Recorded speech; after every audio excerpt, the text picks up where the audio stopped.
another minute or go? You can go. Oh, she Oh, said well, no, you you don't, do have she one. said you don't need to add me. Okay, She just texted. yep, I see, she just plugged in. That means she doesn't want to participate? Or what? She's just gonna listen? Oh, that's a good question. We don't need her. Maybe that's what She just said you don't need to add me, so I'll just.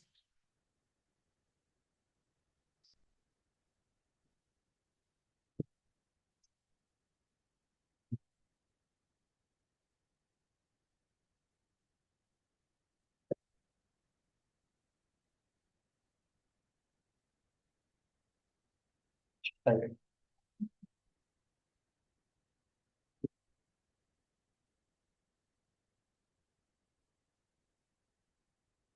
No need, she said no need to add her as a participant if you have a form.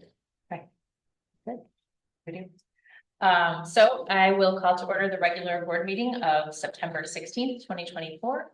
Can I get a roll call? Commissioner Greenfield, Commissioner Lane, Yep, here. Commissioner Raymore, Here. Commissioner Reader, here, Commissioner Walsh, Here. Commissioner Weber, President Beal. So then we can go ahead and can I get a motion to approve the agenda? So moved. Second. Can I get a roll call?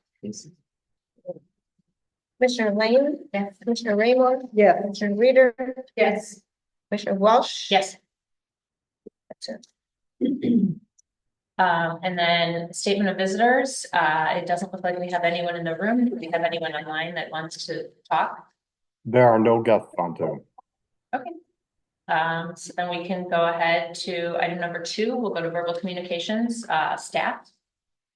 Well, we don't have anything other than what is on the agenda to talk about this evening. Does anyone have any questions on what's on the agenda? No. Okay. Attorney report, not present, so we'll go ahead and skip that. Finance, admin, and future planning committee, not really present, so we'll go ahead and skip that. Parks and Beach, we have not. Oh. What? Or not for the finance committee, plus we'll have the finance report that you'll talk about when we get there. Parks and Beach, we have not had a meeting since our last meeting, so I don't think we have any kind of an update, other than that. Golf committee. The golf committee, so Paul and I did meet with Steve Douglas this past week to discuss the video about golf etiquette, and he is all in. He's going to move forward and do one video. He's thinking a concept of 5 videos that are like 45 seconds to 1 minute, and having the team involved, varsity team. This professional golfer, Danny Fisher, is going to ask him to participate. And approximately like 50 kids, also the JV fresh and soft too. So he really wants to get it done because right now it's perfect timing with September and then the golf team being present. So he's moving forward. So hopefully he'll get back to us on that. But we had a great discussion about putting it on QR codes and adding it to your golf scorecard. And so they can, like, even beginners or, you know, people that have been coming back just to go over some of those etiquette that you forget, or like personally, I don't even know as like a rookie golfer. So yeah, he was pretty excited about it. He talked about maybe like just doing a request, maybe having him get some junior memberships for his kids as him doing this video. Because he says sometimes these videos can cost up to like, you know, a few $1,000s to do. So, you know, bring it back to the golf committee to talk about that. But we think that's a possibility, especially that we're having a big fundraiser on Friday for the golf. So that could be a possibility for the money that's raised from that to be used toward that too. If Golf Vision doesn't want to, we were talking to Golf Vision first to see if they'll participate in doing the barter system. Well, and it'll help the course. So Right. It makes sense. Yeah, Yeah, it I'm does. so excited about that. That's awesome. So yeah, so that's moving forward. He'll do the first video and then bring it to us, and you know, if it's a go, then he'll do like 5. And then we kind of want to do a tagline with commissioners and maybe John at the end, which I was like, oh, okay, about like just like kind of like a tagline, of, you know, making it community and you know, making sure everybody's in on it. Like, So, That's a great yeah, idea. so we're moving forward on it. I love it. Do you also want to touch on the golf outing for Friday? So, the golf outing, Lake Bluff Community Classic Golf Outing is on Friday. It's a fundraiser that's run, through the, foundation, as well, but most of the work is being coordinated by, committee members, the golf, committee members from the Park District. And so right now, we're expecting between 60 and 70 golfers and maybe another 30 or so, for dinner. So about 100 overall, would be a great number for a first year event. They have just under $4,000 in donations. That's whole donations and tent donations, different things of that nature. And so that between that and the revenue that's generated with the registration and then purchasing mulligans or things that night, it should be a nice little fundraiser for the first year. The weather looks great. We'll have a tent out there. It's going to be a nice setup. So you're welcome to stop by. If you're not going to golf, come by for dinner in the evening. I think it's really going to be a nice event. We'll have a band at the end, and so we're really looking forward to it. Yeah. Yeah, they said 64 golfers right now. They just need 2 more full thumbs to have a full course. So, Wow. get some friends. We just need 2 more. So, we're You full said course. 64 golfers. Golfers. Mhm.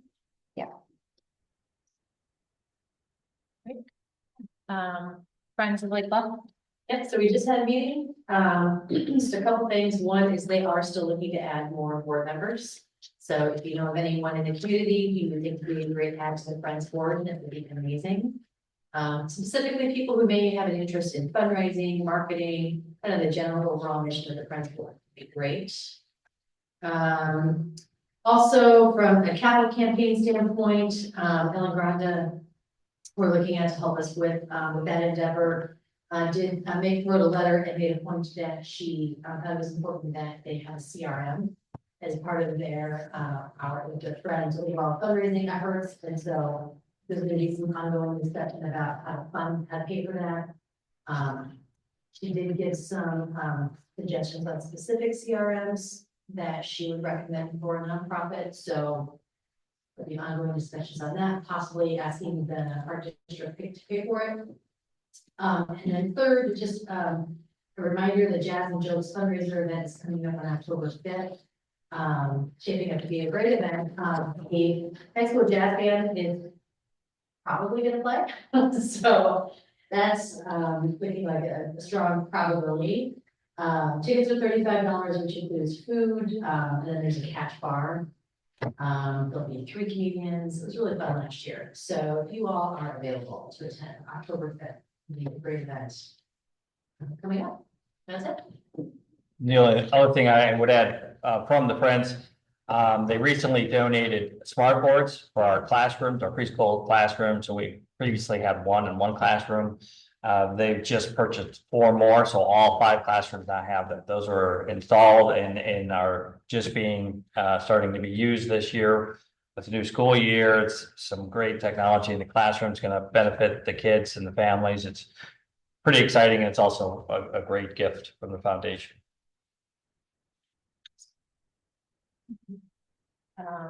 Lobola? Nothing official, our board meeting's tomorrow night, but I think we're talking about doing another little, gathering at the Gets next month.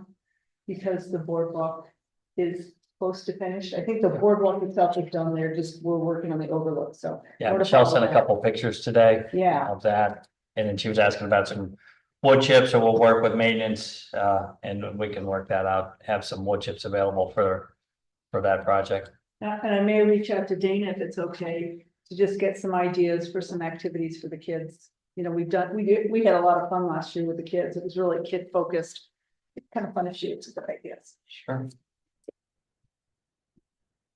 Commissioners' comments? I just had a couple questions like the agenda.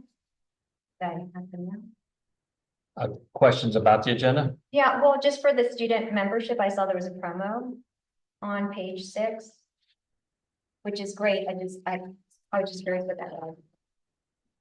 Yeah, that's a monthly membership. that we talked about, we did a quarterly and then, over the summer, and I asked Mark to continue to run a student membership, throughout the year. So he's just promoting that. So instead of an annual, doing monthly now, they can do? Well, they can do an annual, they can do a monthly. Okay, and was it the $30? Right, 35. Okay. That's great.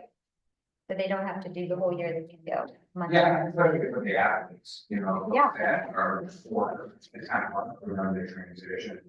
To come to our facility for an aid for an annual membership, and we just do a month. Yeah, And then I just had a question about the canceled memberships of 11. Is there anything that we do for follow-up to see why they left or why it was canceled? And what was? I have to follow up with Mark and ask what, Mark McCombray, our fitness manager, asked them why they left. But he usually, I think I've heard you talk about it before, he reaches out to them to find out, talk to them about why they're leaving. Yeah, that's what I said. I think the question was, you wanted to know what the reason was. Yeah, just if we're following up on making some changes and like listening to why people are leaving, is there something we can do? So just curious. Yeah, they do offer, when they do call and they do cancel, they say, okay, is there anything we can do to keep you here? But I will find out what those reasons are. Well, it's great to know that we're following up on, when they are leaving, that we're following up and not just letting that relationship close. Also, I was just wondering about the speed bumps, they're getting removed. And those are coming back out. So those are on the list for maintenance. Those are primarily put out for the summer for day camp. So they'll be removed soon. Is that a cost that we should just keep year round or just have, or versus like putting it To on? leave them in, well, yeah, we're not able to do that with snow plowing. So they have to come out, but, yeah, it'll be within the next week or two.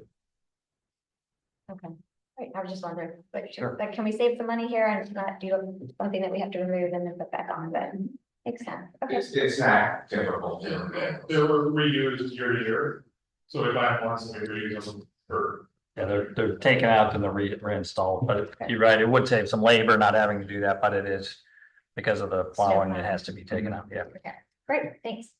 Those are just a few questions. Thanks. Yeah, good questions. President's report, she's not here, I don't have anything. So, we go to the consent agenda. Do we want to try to, does anyone have any questions on anything on it? No, you do? No, I don't, no, I don't. Do we want to try to approve, the minutes of August 19th, the minutes of September 9th, the invoice schedule for ACH payables for the period of August 9th to September 5th, and the purchase cards ratification all in one? Make that motion. So moved. Second, Can I get a roll call, please? Commissioner Lane? Yes. Commissioner Raymore? Yes. Commissioner Reader? Yes. Commissioner Walsh? Yes. And finance, yay. Right, this evening, we have Wes here, we had a little bit of a hiccup in getting all the information in the system, which weren't able to do a report in time to get it out last week. So that's a separate attachment that's in the big packet, but it's behind it at your place. I also emailed it a little bit earlier today. And so you have that, and from there, I'll let Wes take over. So, let me start out by apologizing for missing the packet deadline on Friday. Had some other priorities within the district, within my time last week. I'm trying to get caught up on some things, so wrap things up today. So you have August in your report. This is the third month that I've prepared. If you guys kind of follow these closely, you'll notice that they've changed slightly since I've taken over the chair, so to speak. So I want to take you through what we have in here and hit on some highlights. Obviously, the first page is the memo, kind of highlighting some of the summary information that you'll see on page 2. Page 2, a new addition to the report that I've added to try to give some summary financial information both year over year. So the left hand side of that page. And then year to date on the right hand side. So we're doing a comparison of multiple years as well as a comparison of the current year.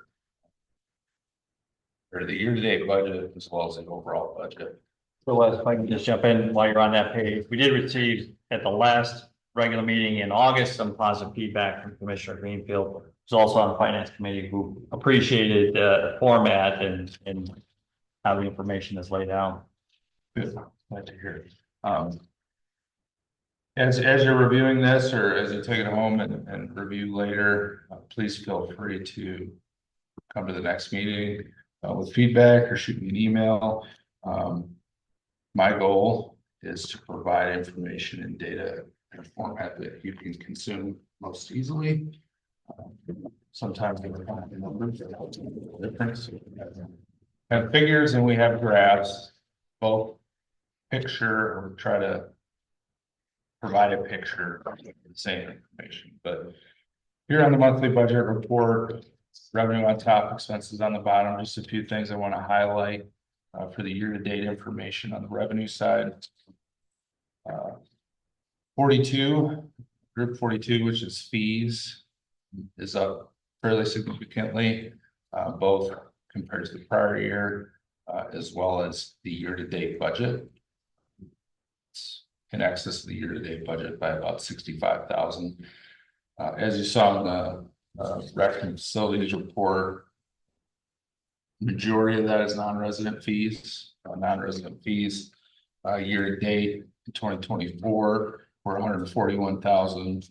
Whereas that same category last year to date was only 51,000. So there's about a $90,000 increase year to date in that section. Other item within revenue is programs, 49 category listed there. Year to date budget, we're exceeding that by about 102,000. There's not one outlier within that programs bucket. Majority of the programs are running better than they did in the prior year. But over. Stop you just to ask one quick question. Absolutely. Fees versus programs. So fees, I would imagine are paddle memberships, fitness memberships, things like that, and programs are like dance classes and things like that. Not in tune with all of the breakdown of the accounts at this point. Okay. And I'm getting used to the reporting and it doesn't lay out the specific program I see. on the reports that I have, but I can get back to you now. I imagine the beach is in there, in the fees. In the fees, yeah. Yeah, okay. Oh, I can provide I don't need exact. I was just curious if that was the general Jim do, but is that kind of Yeah, like? well, fees would be like daily fees, that would be at the pool, that would be at the beach. Okay, If you're talking, memberships for programs, I believe, majority of that falls under programs. Okay, That okay. $1,071 now, we can give you, okay, but like fitness and pool would be under fees. I'm not, fitness daily fees. So would, the pool daily fees. Beach daily fees, I see, okay. I have to find out. Yeah, I don't need it by, I just wanted a general notion of it. Thank you. We were up significant with the beach this year. Yeah. Yeah. $144 dollars, what we took in at the beach. For Yeah. non-resident fees. And what we budgeted was 56,000. Right. So that's So that's most of it. And That's- that's. very big bump. So as I get more up to speed, I'll be able to answer those more easily off the top of my head. Sorry to stump you. But great question, and I will have that information for the next meeting. Year to date, though, on the revenue side, we're exceeding year to date budget by about 312,000. So nicely over budget year to date. On the expense side, every category listed here, personnel, commodities, contractual, capital, debt service, are all under budget with the exception of contractual. The contractual line item, biggest increase for this year is in the accounting finance space, with the majority of that work being outsourced, if you will, for this year. Positive side of that is the personnel budget is down significantly. For personnel actual compared to budget year to date is down significantly. In total, though, we are roughly $615,000 under the year-to-date budget on the expense side. A significant portion of that is capital, so there is a timing delay there. It's not an exact science when you're on a monthly budget. Overall, year-to-date, trending in the right direction, both on revenue and expense. The following 2 pages contain 5 different graphs. Trying to give you a visualization of what we have here on the monthly budget report. First graph listed there is revenues. We have 3 different bars, each representing a year. Blue bar is 2022, red bar 23, and the green is fiscal 24. So you can kind of see each year stacked side by side for the various categories. Those categories also align with monthly budget report, but we do combine some of the smaller categories. So you're not looking at 17 different bars there. So we have taxes, fees, programs, interest, and then some of the other smaller ancillary revenue streams grouped together. On this particular page, we can see one of the smaller graphs or bars is interest income. We can see in 2022, that's barely registering at 4,700 year to date. Fast forward to 2024, interest income's nearly 85,000 year to date. The district is utilizing its MaxSafe account to maximize interest income, which has been great. It appears as though rates are going to be trending downwards, so unfortunately that number will trend downwards with it. But I did want to point that out. The little pie chart there at the top is just an allocation of revenues. Pie is 100%, so all categories. You can see what portions or what categories make up what percentage of the revenue, with property taxes being the largest component.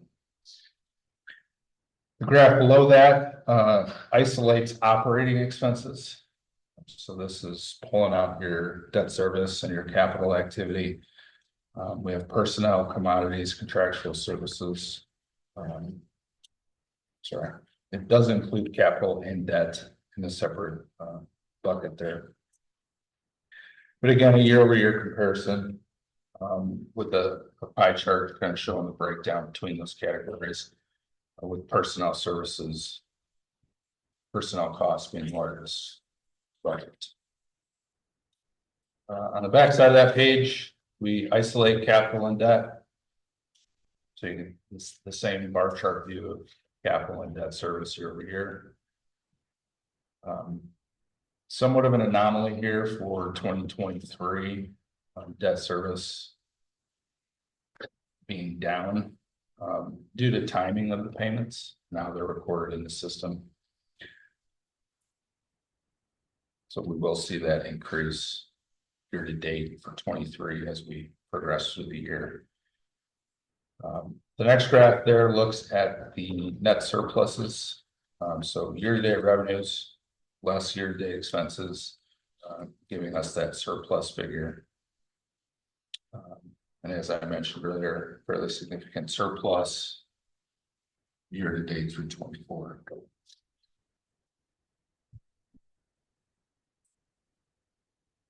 And the last graph there just looks at budget versus actual revenue, operating expenses, capital, and then again, net surplus.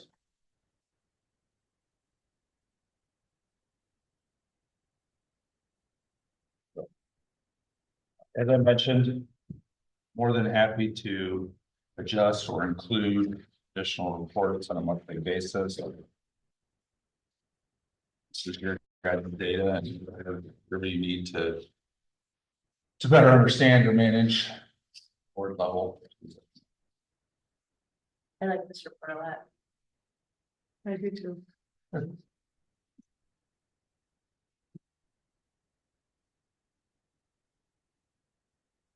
That is all I have. Anyone have any questions?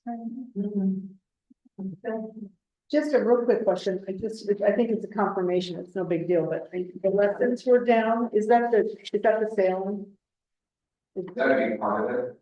Okay, Anything that's categorized as lessons. And I would say, yeah, I mean, we were down this year for sailing. We were down this year for, pool lessons, okay, and then tennis lessons was slightly down, so.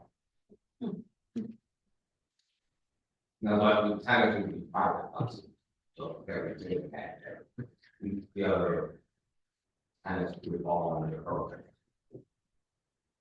You don't have to accept that or anything. Just move on. We have to accept. Yeah, we did, yeah, we got a Okay, motion. that's what I got. Okay, can I get a motion to accept the financial? so moved. Can I get a roll call, please? Commissioner Lane. Yes. Commissioner Raymore. Yeah. Commissioner Reader. Yeah. Commissioner Walsh. Yes.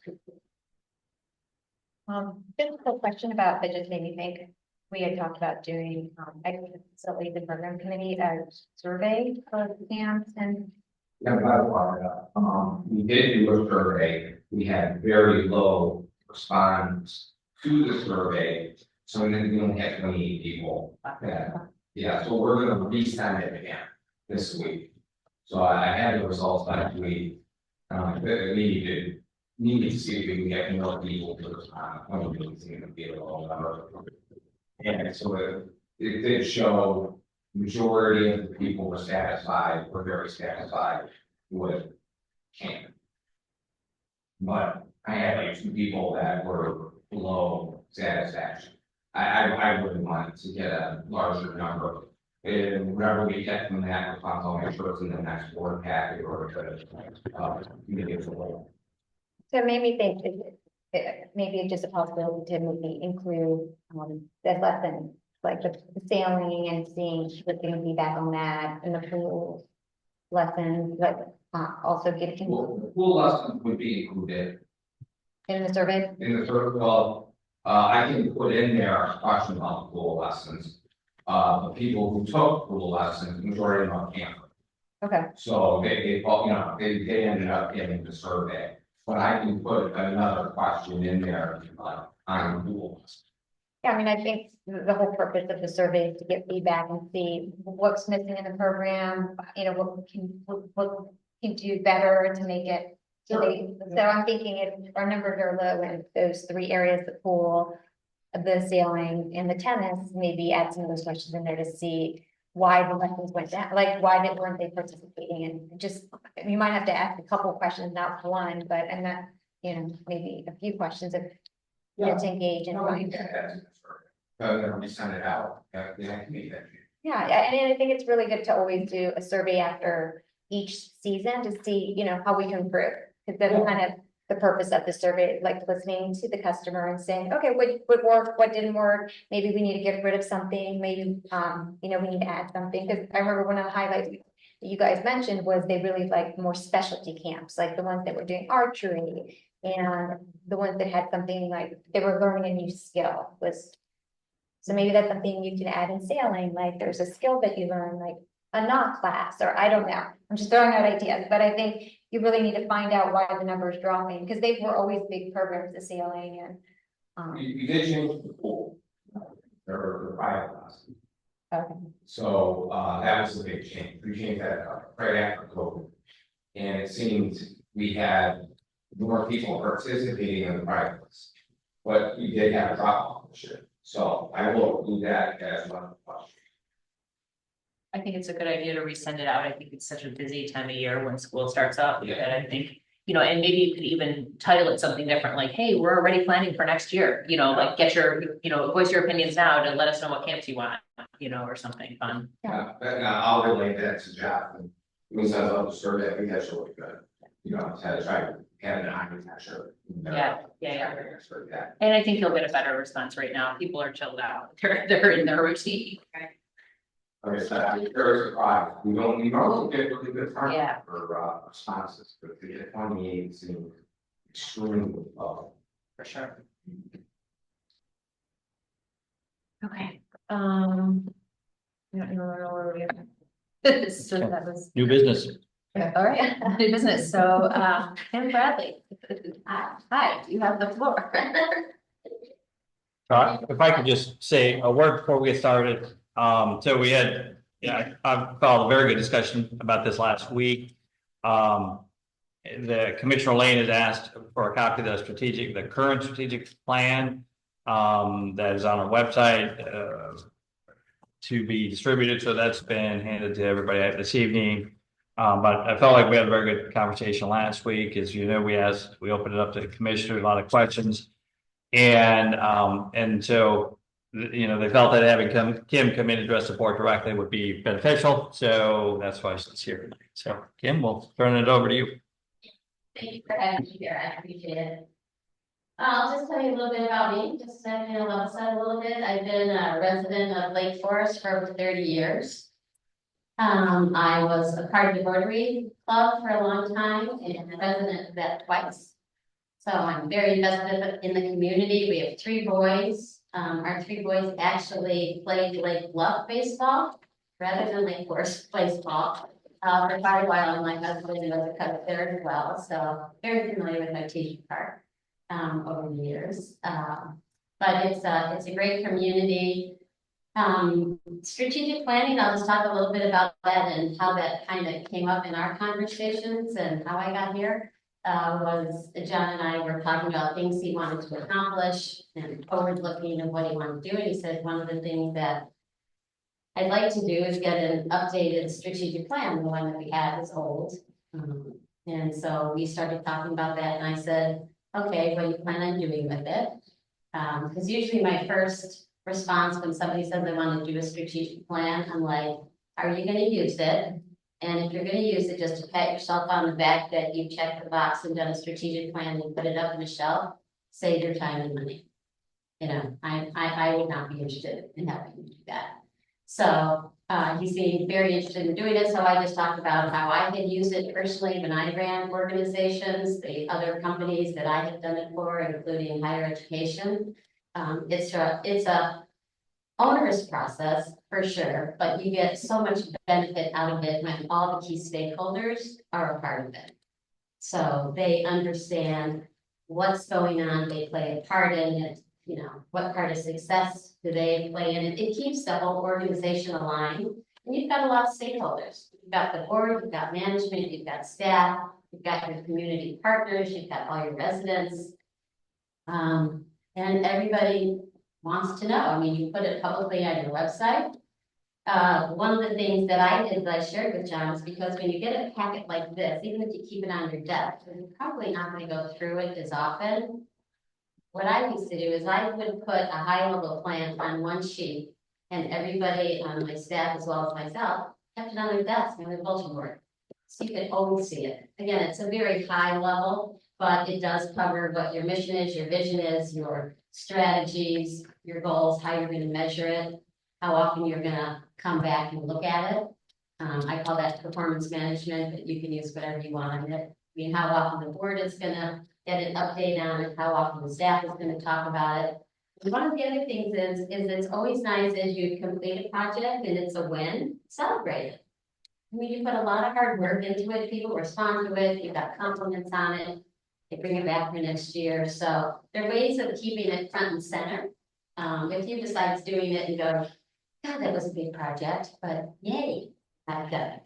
So I think there's a lot of benefit to doing it. I think the plan that was originally done, there's a lot of great stuff in here, which is why in my proposal it's an update and not a redo. Sometimes why the original plan may have taken 6 to 9 months to do to start that, but the first things you start with obviously is revisiting, your mission and your vision. I mean, that's the thing that really sets the course for everything else that follows.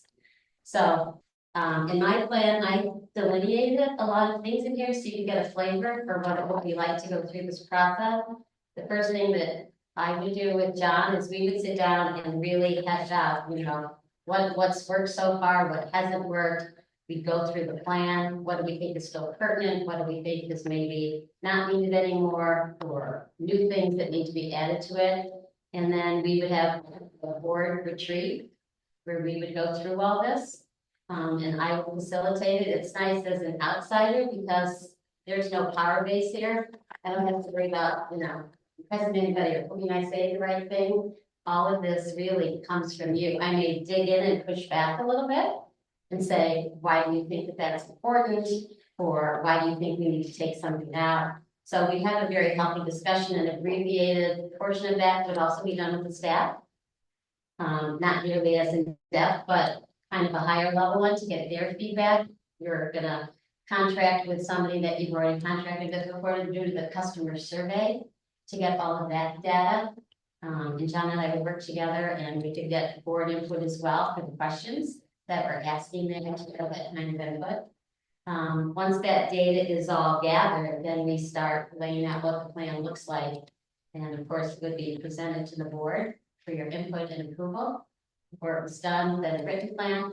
I've also included a communication plan, because once you get it done, you have to let people know what's it about, right? Get it to all your key stakeholders.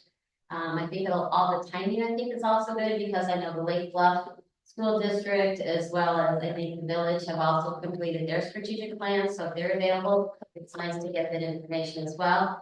And interview and get input from the community partners, some of which I've already talked with. When I did the 360 with John. So I've met with Matt and Lisa. Drew I have not met with, but I'm also, I'm on the Chamber of Commerce, so I know Joanna Roloff really well. So that would be great input to add into it as well. And yeah, it's an interesting process to go through. I've always liked it because it really just sets the stage. I mean, when I used to do it, it was a kickoff in the new year, just to get people excited about it. This is where we're going. This is what we're planning on doing. A lot of exciting things that people have asked for that we're going to work on. And then every high priority area that we come up with, there should be an action plan with that. Who are the people that are going to be involved in it? How is it budgeted? What are the resources that are needed? When is the timeline for completion? What are some of the milestones that you can put in place to just chart the progress? So that's a little bit about that, but I'm happy to go through anything, answering the questions.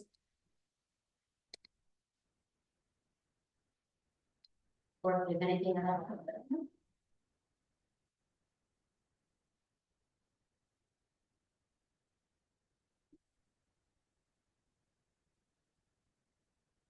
So the plan is to do this in 2025, so in August, is that what I'm seeing? I think we were talking about starting it this fourth quarter, Yeah. coming up in October. Yeah, it was starting at this, And it was like, okay, I saw 2025 under it, and I'm like, oh, in 2025? No, No. 2024, okay. it was, That's okay. yeah, trying to help prepare also for the 100-year anniversary, and the foundation was, also looking for, because the strategic plan would be helpful for the fundraising campaign.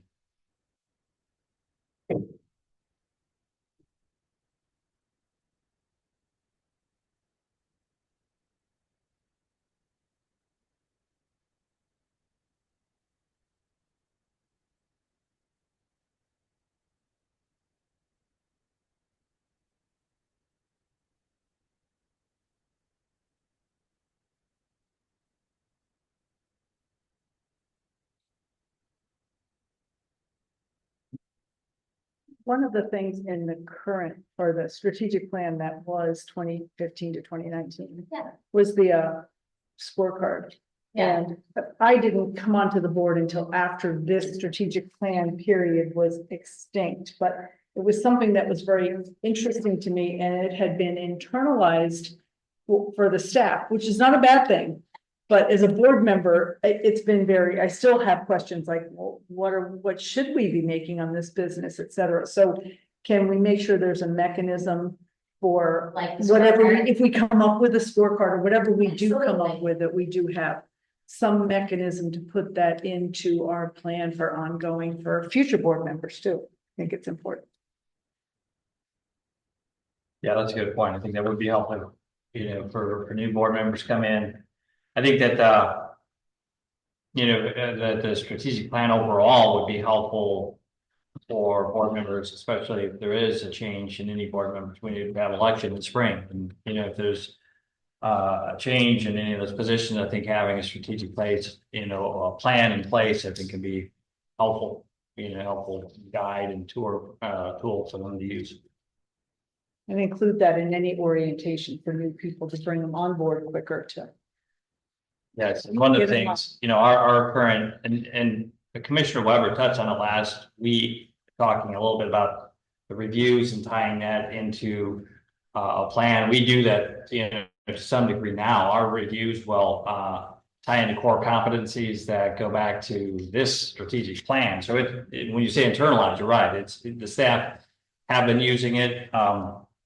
The vision and the mission are important. We had a meeting with all of our preschool teaching staff for our 5 classrooms, and that's one of the things during that meeting that I talk about, where the vision and the mission. So I think, coming back just so that staff are aware of what, that plan is, and I think, revisiting that, taking another look at that is, part of this process, and going through it again, just to make sure that it's, it's current and it reflects, what the needs are in the community and the direction of the agency, I think is very important. I think everything makes a lot of sense. The only thing I think might be, and this is just a procedural thing, but I think that probably you and Jim and Ben, or I don't know who else the stakeholders would be, should sit down and do an LVPD situation analysis before you would sit with Kim. Something like that needs to happen, because I think the stuff, that's what, the only thing on here that doesn't make a lot of sense to me is the step 1 seems like you're jumping into something without talking to the people that have been working on all this for the past few years. Yeah. So I'd like to see something like that first. Sure. Great idea.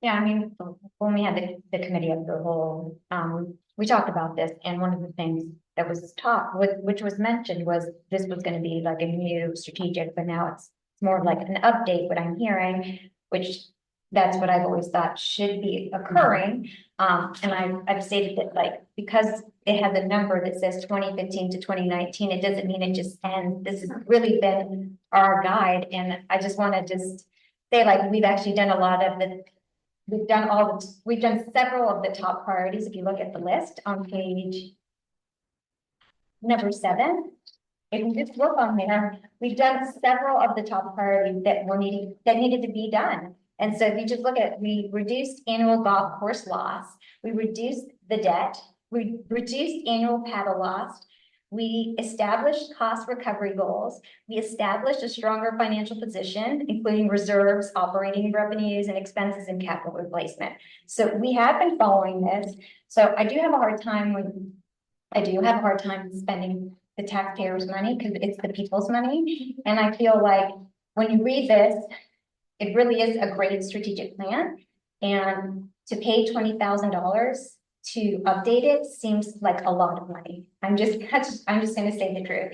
And I think this is a great plan, and I think we've been working with this plan and we've accomplished so much. I think there's things that we can do better, but I think we can always do better. I really do believe that, but I do have a hard time using the people's money and paying $20,000 to update this plan, because that's what I'm hearing you're saying we're doing, and I just think that's a lot of money. That's a lot of, I just do. And I think it just needs a little bit of updating, just because, like you said, it's 2015 to 2019, but if you read that, we're supposed to be doing that. That's one of the things it says to do, to update it every so often. And so we've had a lot of different situational crises that we had to deal with, which were anomalies, which was the COVID pandemic and the wetlands. Right. And a new executive director. And I feel like we've done a really good job. And I know to have a plan is essential, because I always say that, have a plan, work your plan. I do believe that. And I feel like we have a plan and we've been working it. And I think it does just need a little bit of tweaking. And you have new people, but you do have some old people like Jen and Dana who are still here. So I think I just really do have a hard time okaying $20,000 for an update. My favorite thing on here, I agree that it's expensive for an update. My favorite thing on here, though, is the tactical execution. I think that at number 5 on Kim's plan, I think that's the most important thing, because some of the things that we've missed on here, you know, maybe if we had a more built out section of that, you know, that could help for the future too. You know, I don't know if we don't want to, you know, if you're saying that, you know, it's a lot, are there pieces we can pick from this that are more important than others? And, you know, maybe we will come up with something and then, you know, consult with Kim on pieces of it too. I don't know what the right. I think you were on the right track of like Jim and John talking, because like you said before, I think that piece is missing of like, I think this has been internalized, and I think they're using this. And like, we've been told, it's like, oh yeah, this is what we go back to. So they are using it. We're just not we're not getting that information, that piece of just saying, hey, this is what we've done from this. And that's all we really want as a board is like, okay, these are our goals, really. I mean, they're right here. And we just want to know that, oh, okay, this is what I did, kind of just clearly like, just going back to it. And like you said, more of like high level, like, oh, this is the box we're hitting. This is the box we're hitting. And I think that's the only piece we're really missing. There's some other pieces, of course, that we've always like talked about, but I think that's something that you've been working on with you guys are working together with the communication part that I think has been a part that we've been missing about just saying, hey, this is what we're doing, and really just promoting that. And we talked about that a lot. And I feel like I mentioned it last week where I said, I think we were doing a better job now. And I think it's hard because you're here and you're helping with that process. And then I feel like we're doing a lot better in communicating what we're doing, with just doing the articles and telling people like exactly what we're doing. And I think that is so important that they know about the pool, they know that we're working on the pickleball. And I think when you tell people what you're doing, they just are more comfortable about everything. I mean, it's just like when you go to the doctor's office, you want to know, you want them to tell you. And it's the same thing for the people. If you just tell them what you're doing, then they just feel more comfortable because they can trust you. It's just a trust. And that's part of communicating. And I think that's the little part we're missing from the staff to the board is we're not getting a lot of that communication of how you're using the plan. And that's really I feel like the part that's missing. I just have a hard time spending $20,000 on an update. Would you do a community survey to get updated information? And that was another question I was going to ask, because we've done community surveys in the past, and the last one that was done was in 2017, which was done in partnership with the village and the school board. I have no idea how much that cost. That's the one that was used a lot during the wetland to talk about different things. So I'm not even sure how much that costs. Is that another fee that we have to pay to for? I'd say that's an extra. And so then I started I'm like, oh my God, we're doing so good, like hitting our goals of like saving money, and then we start to spend it. And you have to be really thoughtful and mindful, because this is the people's money, and we're part of the people. And I'm just a big believer of like, shouldn't just, if you have the extra money, you shouldn't just spend it, because we could use it to do something better for the pool that needs help, or for the beach. We don't need to add extras. And so I just want to be I really do want to be mindful. And I just have a hard time saying, okay, the 20,000 for an update. I think, first of all, from what I've seen in the past surveys, we started doing a survey, the response is always abysmal. And it's kind of hard to make decisions based on a few numbers. Like you got 28, but even when they did the 2017, from what I heard, it was a very small percentage of residents that did the survey. So those are tough, but I personally could not tell you in the marketplace what it costs to do a strategic plan. I have no idea what the current, normal cost is to relate it to it. But John, I think you were interested in doing this. I think you were looking for something other than just an update. And I guess I'd like to hit your perspective on what Emily said versus what you're thinking, because at the end of the day, you're going to be responsible for the strategic plan. Sure. And I would say one of the things you may remember, a couple of years ago, we talked about a comprehensive plan, something like what the village is going through. So the two things, the village is going through the comprehensive plan now. the school district just finished up its strategic plan about a year ago, so they're just starting year 2 of that. For us, we did look at a comprehensive plan with design perspectives. We had a quote for that a couple of years ago. That was $68,000. And I think that was it was extensive. We have a comprehensive plan, and it's kind of right now it's just a compilation of all of our different plans, our strategic plan and capital plan and different plans. You know, my thought for this was developed more than 10 years ago. Most of this was between prior to 2015, that this information was finished and collected. It was during, you know, some challenging times as well for the park district, going through a reorganization, the agency, that kind of slowed it down. But, you know, just having, I guess, having it been really information that the most part was 10 years old. A lot of it is relevant. You're right. We do use it as part of operations for staff. Maybe we haven't done a good job of bringing that, you know, reporting back to the board with that. But, you know, there's been a lot of discussion that, you know, that it is an older plan, that it needs to be updated. And one of the things that, you know, that I felt that it would, you know, the process would really include a lot of employee engagement. So it'd be, you know, the current board, which I don't think anybody on the board was on the board at the time that this was done. So it'd be the current board, it'd be the current staff. So there are a few that were here, but not many for staff that were here at the time that it was finished. And so, you know, I think that that's going to, in doing that and getting that staff engagement in the process, I think you're going to get more buy-in by the staff, and then they're going to be more committed to the plan, and, you know, willing to work towards those shared goals and the, you know, the different strategies and tactics that are in the plan. I think also, I do think the survey, doing a current survey, getting, you know, a pulse on the current needs of the community is important part of it. The company they used is to do that one in 2017 is AQITY. They're very well known. They do a lot of surveys throughout the state. I just saw a presentation from them at a legislative conference in Springfield back in May. So they're still, you know, quite popular. So I just think that, you know, given the request from the foundation, they're looking, you know, there was some discussion there about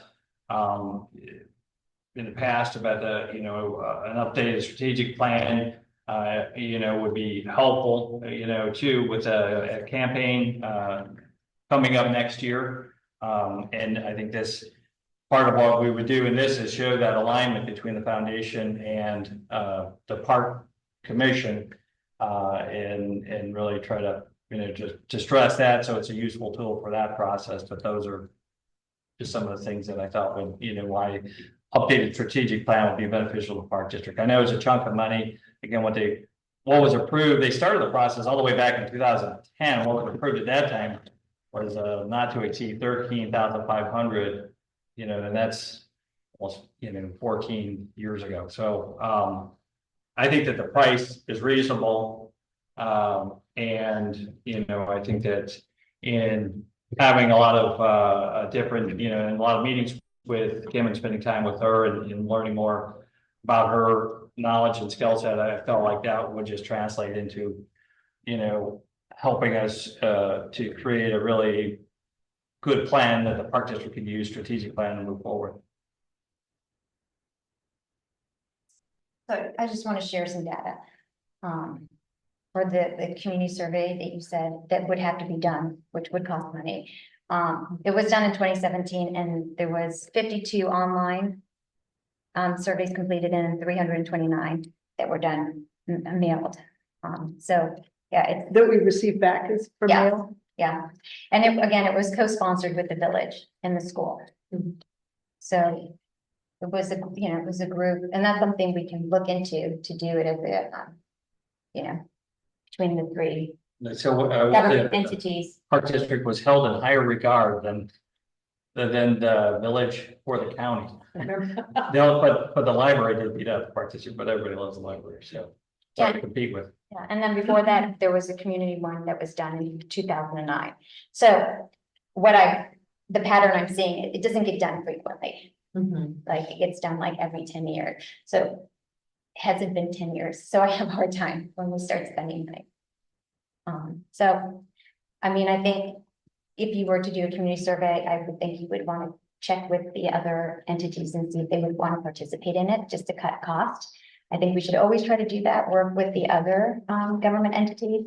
They did in the past, it could be a possibility they might want to do it together again. I'm not even sure how much it costs. It was pretty entailed, like, because I just read it over this afternoon. Of how they actually called back people because they didn't get very many, they didn't get many surveys back. So they literally called them back like 2 weeks later and spoke to a lot of people and said, hey, we do it. So they did the survey over the phone. Because they didn't get a lot of feedback. So then you're like, well, that's a lot of money for a survey that you don't get any responses back too. So that's something that We could look at the options too. I mean, we've done our own surveys that can be put out to the community, and you look at Knollwood, I mean, we received 166 responses on a little neighborhood park, you know, in the playground. That was pretty awesome response for such a tiny park. But you know, there are options that we could explore, you know, for the survey, that we could, you know, alternative options. Sometimes I am less suspect of surveys that come under that kind of cover also, like personally, like if I see something that's coming from the Lake Bluff Park District, you know, in a regular Lake Bluff Park District email, I'm more likely to click on that survey than some of these other things that come through my text and come through my email that are from something like an Acuity or whatever it is. And I don't do them because I think they're spam. And I think for pickleball, I think, Jim, how many surveys did we get back? I think that was the number one response. Quite a few. Yeah, pickleball was high.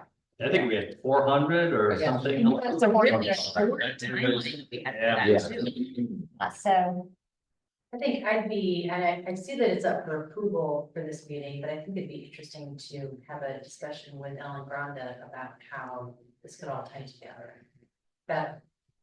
Right, so we're doing an update to the strategic plan. And at the same time, we're wanting to hire a fundraising consultant. Maybe before we commit to this tonight, we look and see how they could coordinate. I think that's a good idea, and you know, the other thing is you have just over half the board here tonight, so by bringing it back That's what I for was gonna another say. discussion, you're gonna hopefully have, you know, closer to full board. The other thing, and Emily, you might know, because you're very attuned to the documents, but it seems to me we had the strategic plan, but then there were a lot of other things that we did, like that 10%, and the goal of 10%, 110. the 110%, and was that a result of the strategic plan? So are we then looking at future programs and projects we're gonna have to put in place? You have to consider all of that for the full cost. I don't remember the 110%. That was actually a combination between that board at that time. And we were moving in a different direction with programming and really trying to make sure that we always balance the budget and not do better, you know, and create these reserves. So it is related to the strategic plan. It just was with a different consultant, and some of it we were already doing, but it was reinforcing that into that current staff that we had. I'm just looking, when you say cost, is this the end of it, or are we gonna open the door to lots more? And it's just something to think about. And again, if I'm thinking not if we're just updating the plan, but Well, and I think one of the things, and we talked about a little bit last week, but you know, my discussion with Kim, you know, and the plan for this was not to create a plan. We need to have a consultant back every 3 years or 5 years, you know, what was to really create a document or update this older document to have a new document that staff and the board are able to update going forward. We're able to review it in every year or two and update the plan and not have to bring a consultant back to to do this, continually.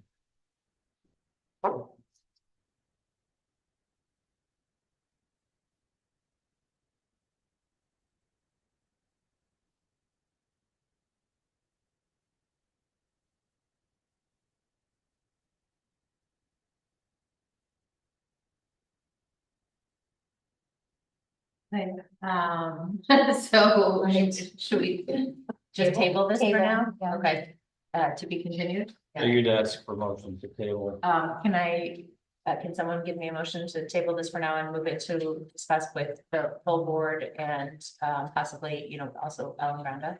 So, second, Roll call, please, Marcia. Commissioner Lane, yes, Commissioner Raymore, Yes. Commissioner Reader, Yes. Commissioner Welch. Yes. Thank you so much. Yes, I appreciate it, thank you. You tell Kim she's welcome to stay, but. Oh, yeah. You are welcome to stay here. All right, thank you, Kim. maybe you could say, because next we're talking about the fundraising consultant, and maybe that's a good, segue to, oh, maybe that can play into the, that's what we're gonna be talking about next. Oh, perfect. Yeah, We don't feel like we're thank you. Time is precious. Is it improper to say, would it be worthwhile just contacting them and saying if we were to ask them to update the plan? Just to get an idea. So I believe, all right, thank you. That, the primary person, Barbara Hellick, that did this plan, I actually served on a board with her for a short time, 15, 20 years ago, but, I believe she may have joined Barry Dunn and is with a larger, Okay. firm. And, they do a lot of municipal work, so I did think about that, but I think that I believe she had a relationship with the previous director. They knew each other, and so that's why she was used at the time. I think that fees would probably be much different than they were at the time because she's joined a larger. Well, getting back to what Emily was saying, it's hard to say, yes, 20 grand is an appropriate price. We don't have anything to compare it to.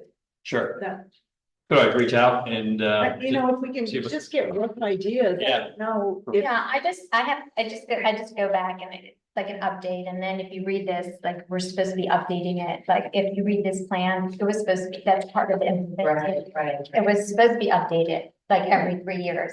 And so then when I hear you, John, you're saying, well, we're gonna update it, and I'm like, well, can't we just update it right now, like with the staff Right. internally? Like, so that's why I'm having a hard time, like, why do we need her? Like, what's she doing that's worth $20,000? That's what I'm trying to understand, because we keep saying we were not gonna need her again, we're gonna be able to update it.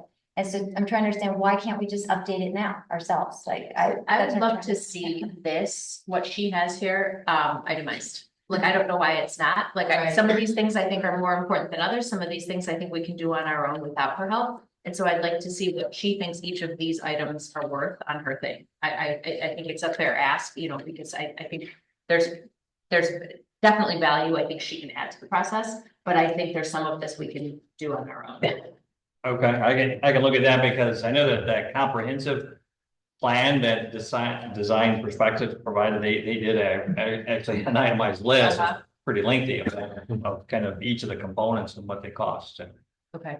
she's used to doing it the same way, but I could ask. I mean, for like, that. facilitate a workshop to review key areas and gain insight of LBPD with John and the board. She doesn't need to be here. We can do that. Like, there's things like that, we can whiteboard a thing and have a brainstorming session. Like, I just think there's things we can do. There are, sometimes it's just nice to have a facilitator that does it, or has done it, at a professional level that, I think could come in and maybe help through the process, and just, has a different perspective and, a certain skill set and criteria. But I do agree, a lot of this, I think, can be done by staff. As I mentioned last week, I have a friend that's the director of the River Trails Park District. They went through kind of similar process of hiring a consultant, and at the end said it's good, and now we feel like we don't need to do that again. We, staff have all gone through it with the consultant. Now we feel we can, and with the board, we can do it going forward. We won't need to,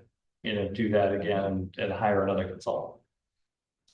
We hear this track of some of these things and see, you know, how it could go. But, you know, again, going back to, you know, we're talking about hiring two different consultants that should be working together, really. Right. Right, and so, and that was kind of underscored with like your comments as well, John, you know, about how we're hoping that the strategic plan will complement the fundraising efforts, right? So.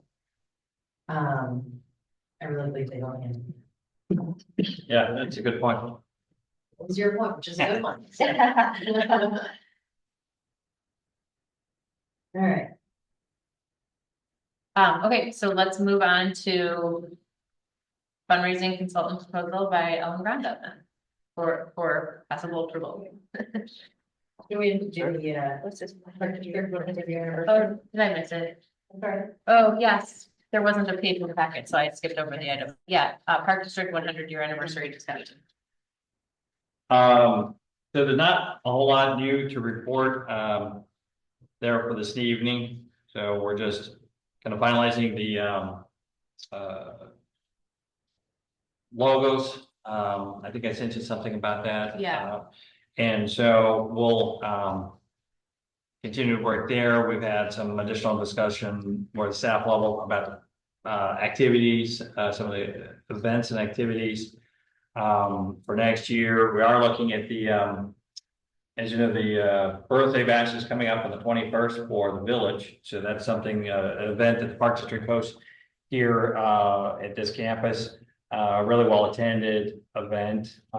It's a nice evening. So we have, looks like good weather. Hopefully you can join us out here on Saturday. And going forward, the contract for the fireworks and also for the donor for fireworks is ending this year. And I've been talking with the village, and then this group that does it is more of a, you know, volunteer committee. It's Mark Dewart and a few others about really turning this into, for next year, the Park District birthday bash instead, you know, where it would be the primary focus would be the Park District in the 100 year, but it'd be this similar event. We have the template, the community is used to the event, and it's a well-attended event. It works well. We get good timing with the fireworks because it's kind of off season for them as we're getting into the fall. So that's kind of, you know, where the discussion is at right now. It really kind of turn that into a Park District event for next year. Were you able to talk to the village about the sticker? Our sticker? Oh, yeah. You know, Paul's not here to ask that question. But I am, and the first thing Bruce said, "Oh, you're early," so in asking. So so I did talk to Drew. He sent me. He said he was looking for the application, didn't find it. He said, "Well, you can write a letter, you know, telling us what you know you're looking for, and then there's actually." If there's fees collected, it can be used for nonprofits, you know, that type of thing. But so yes, that process is started. That's cool. Yeah. Yeah, and I think that's the one with the 100 would be. very fun. Great, that's her, yeah. Which one? 100. Mhm. The fun Okay. one. LB, yeah, the fun one, LB 100. With the fun one. Yeah, Without fun the one. cartoons, without the cartoons. Yeah, I don't, right, I heard it. Yeah. I sent it back to the graphic designer for those changes. With I the sunfish. haven't gotten them back. Yeah, yeah. Yes, and I said exactly that, sunfish boat, not, you know, the bigger one. Not the odd. Yeah, but, so we'll just have to see. That's kind of a linear, you know, a little bit longer graphics. I don't know if that worked well with the sticker. I don't know if they're looking for something more square or. Put the LB on top of the 100 or something. Something You know, like, like that, yeah. that 100 is the big thing anyway. Yeah, so we keep working on that and its process has started. And so that is really about all that I have on the 100 year anniversary at this point, unless there's any questions. Good, thank you. Let's move to fundraising consultant proposal, Ellen Granda then. Okay. Well, Ben goes to see who's trying to break in building. We'll move on. The fundraising consultant, so you have that in the packet. And so that starts with a memo from me and People 31, and then The next two pages are from Alan, and it was document that she sent, really kind of her proposal, her thoughts. This was discussed at length at the foundation meeting. The foundation feels that this, I'm trying to remember trustee Carrie Tracy's exact word, but saying, you know, that they felt that this hiring Ellen is a critical part of the success of doing the campaign, the 100-year fundraising campaign.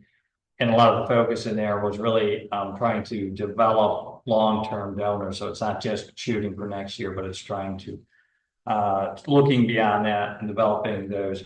A lot of you know, Ellen, we've had the interaction of the retreat, was really a positive experience. Again, the discussion with the foundation was that this is money that's well spent. It's going to help raise money for the park district.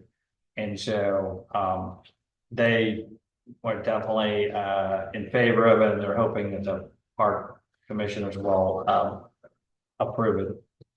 I think the one piece that we have to look at is the CRM software that she was talking about. I know that Ellen has talked about that since she's come in, because our software doesn't really mesh and work as well as a donor software. Is a different type of software. So there could be potentially some expense with that down the road, but otherwise, I think the foundation was, you know, hoping that the board would approve this and can get Ellen started soon. What did she name the CRMs that she was interested in? Because like Sales Cloud and I'm sorry, Salesforce and like Insightly, those are like, you know, $100 a user kind of thing. Yeah, right? she Per had mentioned month. like Razor's Edge and one or two others, but that was been, you know, more than a year ago that we talked about that. So Okay. we would have to. So, yeah, I mean, the discussion was exactly that. It was, well, what, you know, what software, nobody knew. Right, so there was no specific discussion or even number talked about at the Friends meeting. that we just And had. is she planning, like, is she familiar enough with these? Is she gonna do the implementation? Is she gonna do trainings for people on this? Are we, you know, hiring these companies to come in and do these trainings? You know, is this gonna be Right. her? Well, the other thing too is that we really don't have a staff for that kind of support. Right. And are we creating a new job? Right, And we Well- have to consider that because the CRMs, I mean, I've had very little experience. I know they take a lot of time. Yeah. And I don't know if we can, yeah, I mean, it's sort of like Ellen is, you know, clearly says, and I think she's correct, that we need a real CRM. So, in order for her to do her job, so it's sort of like what we just talked about with this other consultant, you know, we want to hire Ellen. I think hiring Ellen is a very good idea. But she clearly requires a CRM in order to do that. So how much more is the CRM is the unknown, right? We don't know. We don't have any proposals. No one's done any research on it yet. So yeah, she didn't give you any information? No, Did she have ideas of, you said the names? well, just John Yeah. just said like a year ago, she talked about a couple different CRMs. I mean, it's meaningful. It's not, but the point I is. can imagine there's like some CRMs that are, you know, small scale for non-for-profits that are different than, you know, what I. Small. Yeah. do we have know of other park districts that are doing this sort of Yeah. thing? Great question. Because I don't see that like the village doing it. I was thinking, we can share the software with the village, no, we can't. They're not gonna do this. Well, So- and that's not really software you can share, you know. No, but I mean, if we, well, anyway, So this is the continuous fee that we would have to pay as a park district then? Yes. Or- As far as the person, we have a part-time bookkeeper, Kim Rothman, who we have talked about doing, you know, having some additional capacity to you know, work with the software and the fundraising efforts. So it's interesting, 'cause it's sort of like the Kim Bradley's proposal. It's like there's the fee for Ellen and then there's extra fees. We know Yeah. for the stuff that we need, that they need, Mhm. you know, for sure, Ellen, and I think she's correct. We probably need a CRM, we just don't know how much it's gonna cost.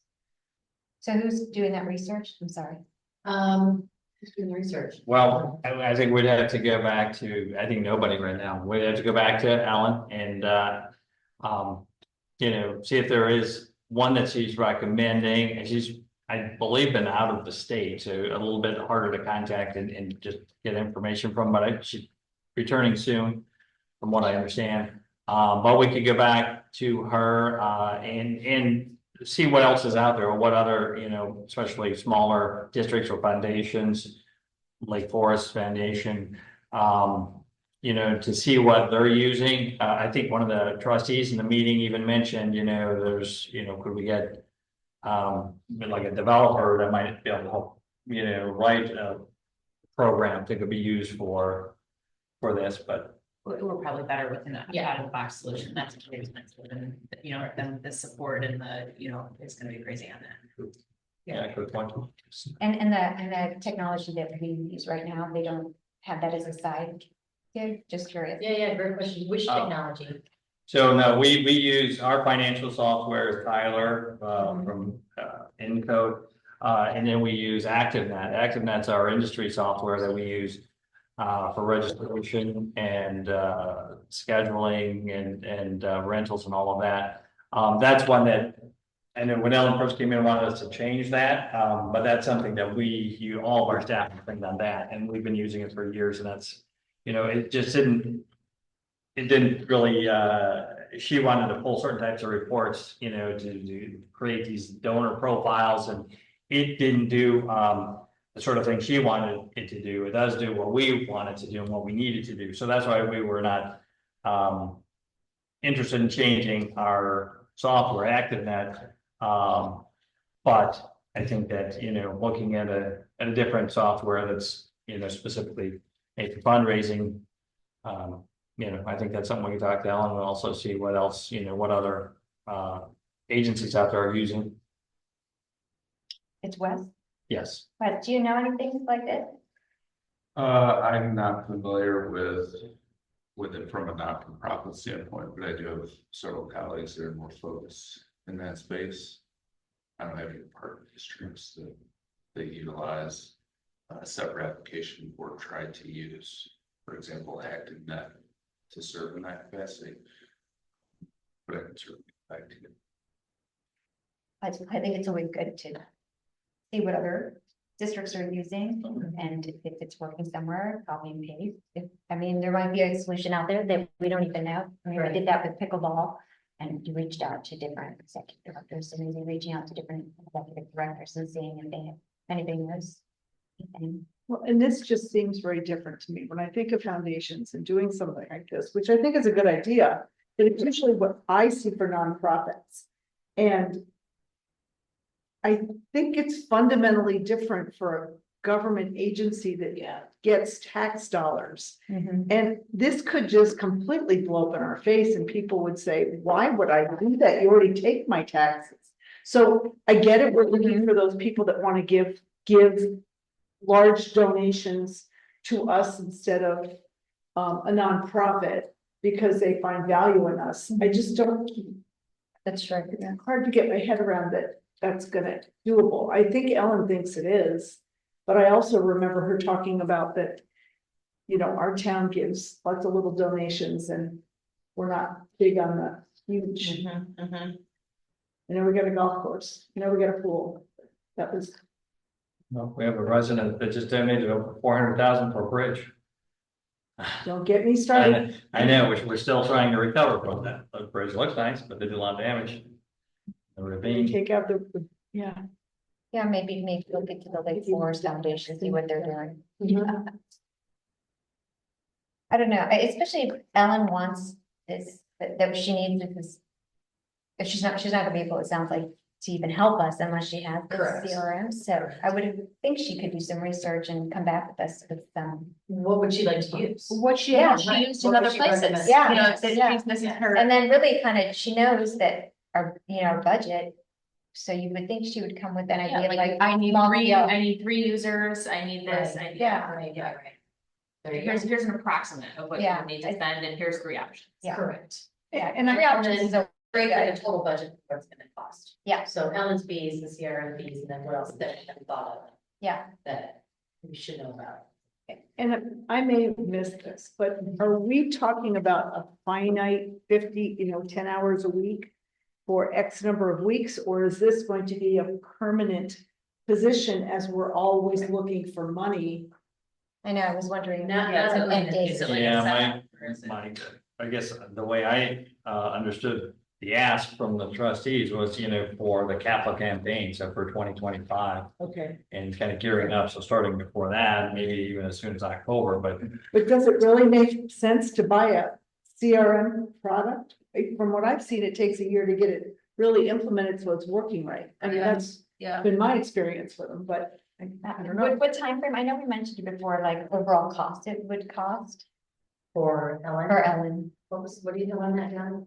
Remember we So talked we're about it? talking about 10 hours for 10 to 20 hours. 10, 20, yeah, 10 on the low side for $50 an hour, so 500 a week, so that's 2,000 a month. 26 a year, if it was yeah. at the low end. Exactly, that's at the low end, and then it could go higher times 20. If there's, especially if there's more work with a larger donor, a larger donor that requires more time and work. And I do feel like it should have a cap on that. Yeah. And what is larger? Yeah, there should be. Like at what point does it, I know that the trustees felt that the $50 per hour is a very, very low rate for any sort of consultant. Well, there was some estimates though, John, right? I mean, there was, I don't know why it's not in this packet, but there was some estimates on like what the big picture, right? Because once you do the math, $50 an hour is not helpful, right? Because we don't know How long? what that's gonna be. But I thought we had a number and. We did. And do you remember, we talked about it at the, not at the CAB, but the last meeting. Correct. It was a final number that everybody was like, okay, overall. Yeah, something like that. But now I feel like this is kind of open-ended again. Maybe I'm thinking of Kim's, but did it say like three, oh no, Kim's is 3 to 4 months, never mind. But at the end of that, I'd like to know too, at the end of the capital campaign, what's the next step? Or how do we operationalize? Right. If you have a donor that gives 100 grand or something, they're gonna want to be probably stroked and taken care of for a long time, not just a one-time event, I think. It's a relationship building. I remember her talking about that and, It is, yeah, and I think he's trying to, a lot of it is teaching the foundation, and staff the skills, okay. to continue that, so that yeah, this, at least to my understanding, this was not meant to be any sort of long-term arrangement. I think that her, living here, had her experience with Lake Forest College with the Forest Preserve, is going to be beneficial to us, and I do feel like this is a very reasonable proposal. Dollar wise, I don't think we're, actually risking a lot of money for what potentially could be collected. Well, I mean, it's just not in here. So. I think there's Like still a time frame. too many unknowns. Like, what would we even be approving exactly? The idea of hiring or what? For first hour.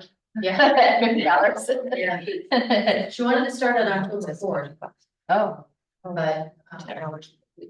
I don't know. I also feel like something like this, it's interesting that it's an hourly because and she's, talking about, outsized gift results and bigger donors, like I feel like she would want to build a different kind of scale for herself to even incentivize, that she, if she brings in a donor like this, we pay her more and we would be happy to pay her more if she's bringing in bigger donors. And so like the hourly seems interesting to me because it almost seems like she thinks she's going to fail.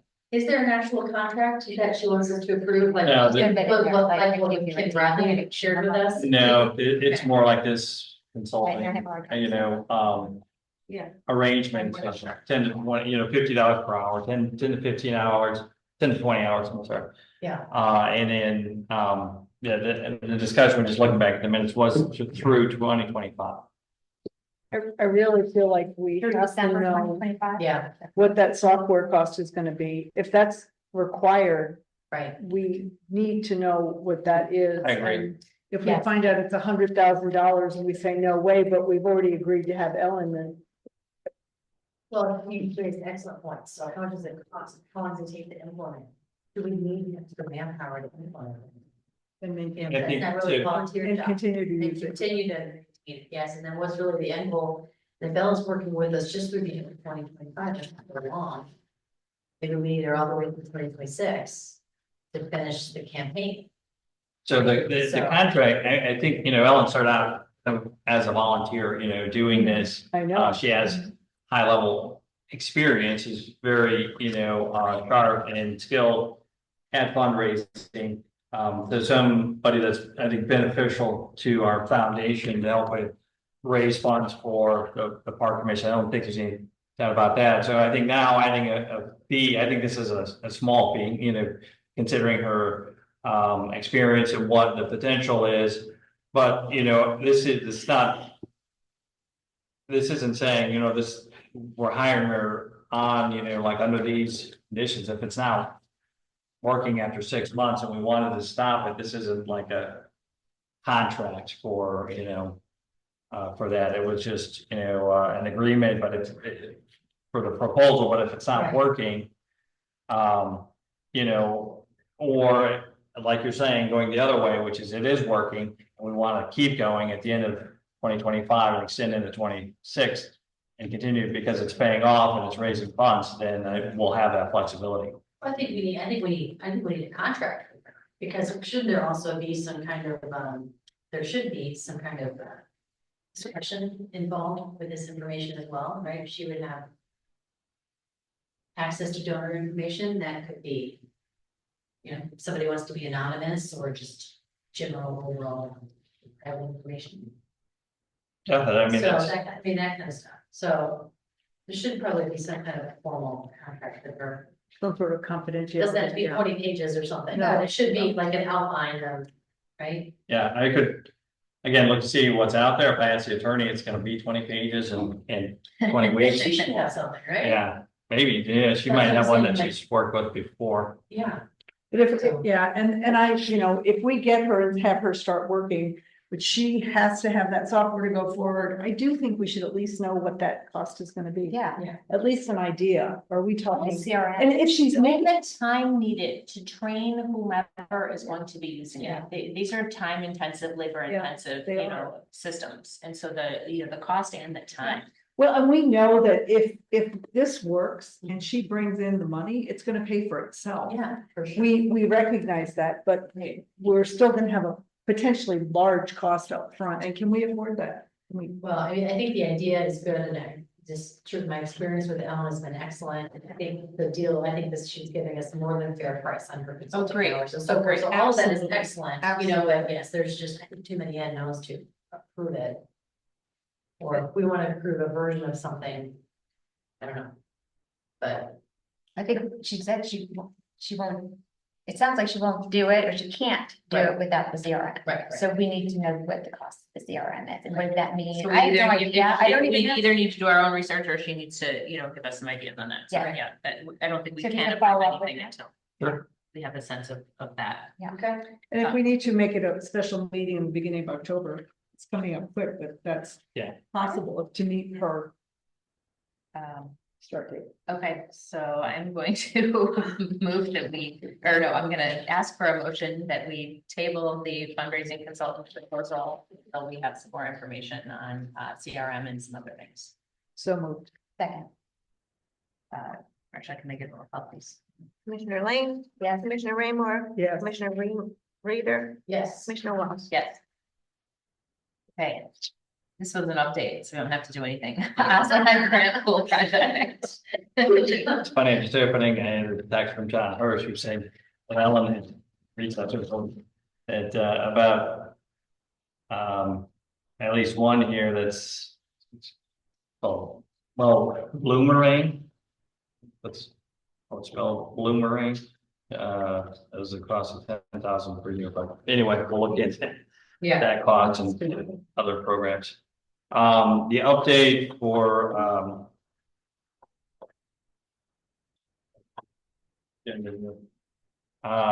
for the Oslad, yeah, for the pool, we continue to move forward. All the permits at this point have been, submitted to both IDPH and the village. And so, and then I think that we reported last week, we had some testing done of the pipes for the leak of the top hole, and good news there, that was repaired. So, continue to prepare to go out to bid, later in September and award the bid in October. So not a lot new to say about the pool project. As long as we're on ASLAT grant, I will say that we did submit last week for Knollwood a couple of days before the deadline. We were able to get our letter of support and all of the additional information that's needed. It's a lot of information, going through a lot of our older files, to dig out everything that was needed for Knollwood, and several parcels were purchased to, for the Parks District to make the park. And so that's complete. We've submitted. Now we keep our fingers crossed for Knollwood, and meanwhile we'll continue full steam ahead with the pool project, and we'll keep you updated, but not a whole lot else to say about the pool right now. No red alerts, nothing looks like it's gonna fall behind like IDPH or. No, I mean, IDPH is always slow. And if we do, if we're not hearing back from them, we can still go out to bid. Just potentially could mean a change order if they don't like something, or ask us to change something that are in what's in the permit that we submitted. But again, WT and Innovative Aquatics has a lot of experience in doing these permits and doing these projects. So I think we're in good shape there. So, we're anxious to see it keep moving, of course, but, no big red flags at this point. Did we get the village to waive the permit fees? We've not heard back from that, but they typically do. So I will, and the village has been, cooperative on these projects with us. As you know, they're waiting the RIO for the pool, so I believe they probably will waive any fees other than, if any fees are incurred by them. Awesome. Camera system upgrades for approval. So, hey, here's another one. Let me guess. Seems to be the theme of the night, so don't get excited.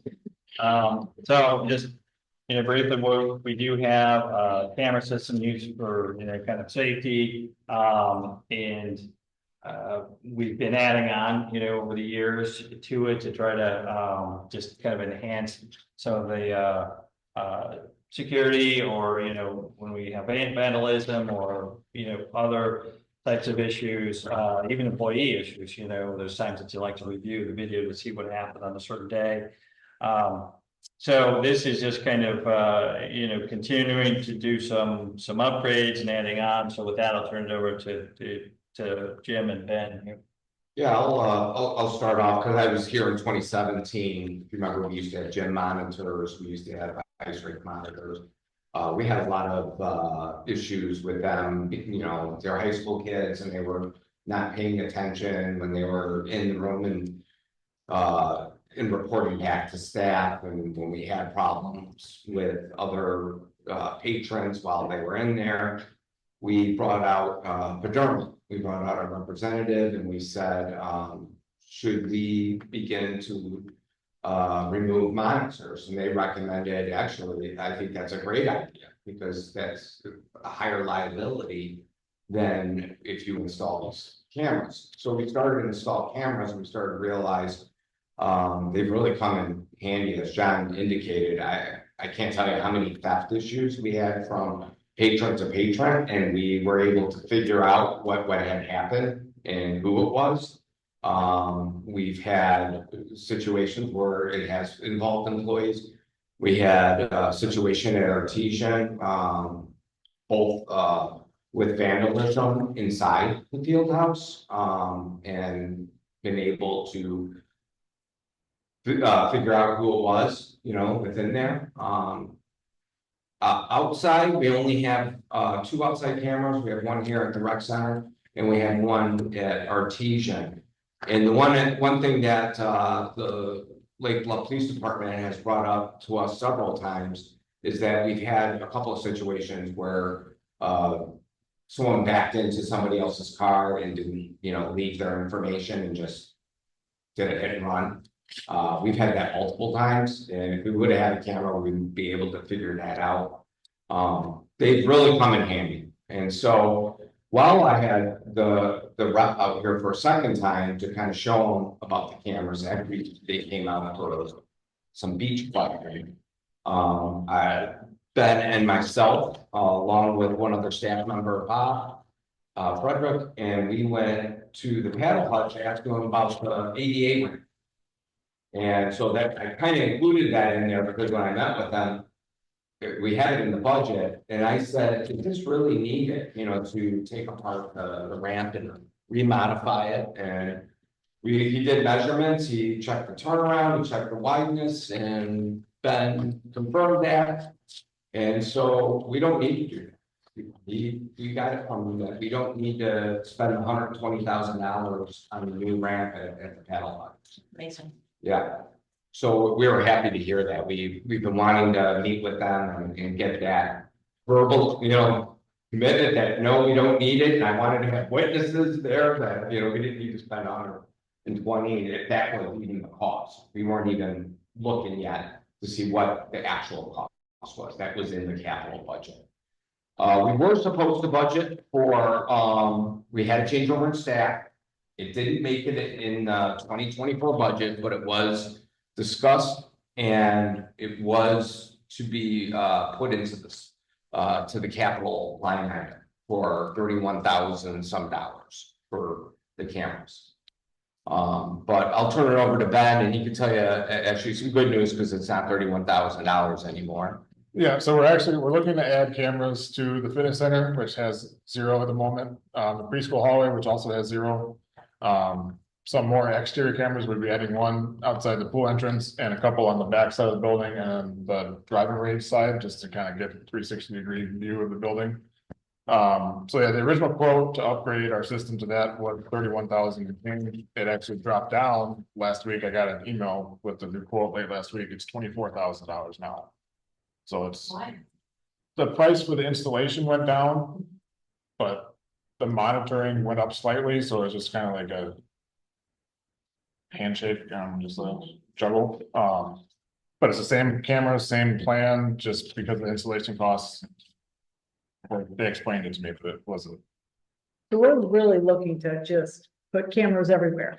I mean, basically, that's. Well, we're not like putting them in all the classrooms or every office or, everywhere but the preschool hallway, which I think is definitely important. The fitness area, which I know our fitness manager's been asking for some time, to have visibility there. So I think it really is, it's just, it's been pretty kind of standard practice, with public agencies and facilities, more really starting with schools, but a lot of park districts have followed suit in adding, more security cameras and features to their buildings for safety and for monitoring. Do we have live monitoring? Does someone do that here? Does someone do that offsite, or are we looking at this like video after the fact? Yeah, I mean, Ben and Jim and I can all pull these cameras up right now on our phones and we can tell you what's going on outside. Sitting in like a war room being like, oh my gosh, there's someone in the preschool hallway that shouldn't be. There's nothing. No. No, but we do have staff that does like the night person, since we have very little staff in the building. Yep. They have access to the camera, so they can put it up on a screen and look at it. So if they see there's a situation. Yeah. That, let's say, we had one time, he was a high school kid and he was going up for a layup and he tore his ACL. Okay, and nobody else was in the gym and he was laying on the gym floor. He saw he was on the gym and he right away went there, called, you know, EMS. That's like an example Yeah. of the monitoring we're talking about is to really help, you know, the patrons out if there's a situation that occurs. Yeah, like the fitness center, same thing. I'm sorry. Same thing, yeah. There's the camera right now in the gym. Yes. Yeah, there's two It cameras has in the been gym. for years, yeah. Yeah, there's a sign that's posted that says there's video surveillance. There's no, we do not do, voice, so it doesn't capture any, you know, sound. At any point, does this become a software issue in terms of how much, like, how long do you keep the video? And is there a Yeah. storage cost? So it is a law, you have to keep it for, 60 days. Okay, We keep it for 90, that's what our DVR, holds for recording. with the current system, but when we add a lot more on, are we gonna get into a cost for storage? I'm just, That sounded like that was part of it. Well, the system doesn't change. We can add on as many cameras as we like to our current system. But there is a monitoring fee with all of our systems for our fire panel, for the security panel and for the cameras from ADS, the company we use for all that. which we're what is that currently- monitor? Is that the storage of that? No, the storage is included. The monitoring fees, if a camera goes down, they see it even before we do. They'll come out and replace the camera. They keep, it's like a service plan. So the storage of this video is on the camera. It's not on our software, No. it's not in our system. No, we have a separate, it goes to a DVR, Yeah. it goes to a system. That, so the cameras all record. Okay, so it's on a DVR. Okay, Yeah. thanks. And I know that with this specific system, we have the ability to, give the, police department visibility. The police chief has asked about that before, to be able to see preschool. So if we were to call in an active threat situation, and they could have access to our cameras, it would help them in responding, you know, to an incident. We have a camera at the beach. No, we cannot have cameras on the pool deck or out on the beach. It's a liability on our lifeguards. There's one at the top of the beach though, no? That one, is on the top facing. Yeah, we had some vandalism on. Yes, Flex. That was for the bubble gum bandits. Yeah, right. So that's temporary, that's different than The this. bubble Yeah. bandit. I'll give one more, like, really good example. We did have a homeless person that was coming in here, that. I don't know, if John wants to elaborate a little bit, but. Because we have these safety cameras, we're allowed to see, and this person is been a problem, within town. He did take one of the golf carts and he's. I don't know, John, if you want Yeah, to. that was about a year ago. He stole a golf cart from the golf course and went on a low speed chase with the Oh. police. I saw that. Yeah, oh, you saw it happen? Yeah, well, Yeah. it's going back Green Bay Road. Slow motion at I about was 12 miles an hour. His friends up and they literally saw Yeah. it go right past. Yeah, he actually. Seems a rocket or baby. That's my favorite. Yeah, I was gonna say a lot. but, you know, he, has come in on different occasions. And, you know, and during one occasion, I know he was here during pickup during preschool and was making some of the younger, happened to be mothers that were here that were uncomfortable, with him. And so we had some, you know, additional, myself and some other male staff go just be on the in the lobby, tried to engage with him, but he, it didn't go very well. And he said I wouldn't treat Vince Vaughn like I was treating him, so. Had a legitimate point, I suppose, but the, I know that he made, a lot of the, you know, parents and, I guess feel a little bit unsafe, and some of the staff as well, that were here, and the fact that he's come in some other time. So it's helpful for us to be able to see if we get reported that, you know, we use the cameras on the weekend, somebody will, you know, if we get a call and there's a problem outside of Artesian by the field house, we can actually pull that, you know, camera to take a look at it, or, you know, a maintenance issue, different things like this, you know. I mean, Saturday morning, I got a call at 6:50 that our front door alarm was going off. So, I can look in the lobby and see that's our employee that didn't know how to reset the alarm as they came in.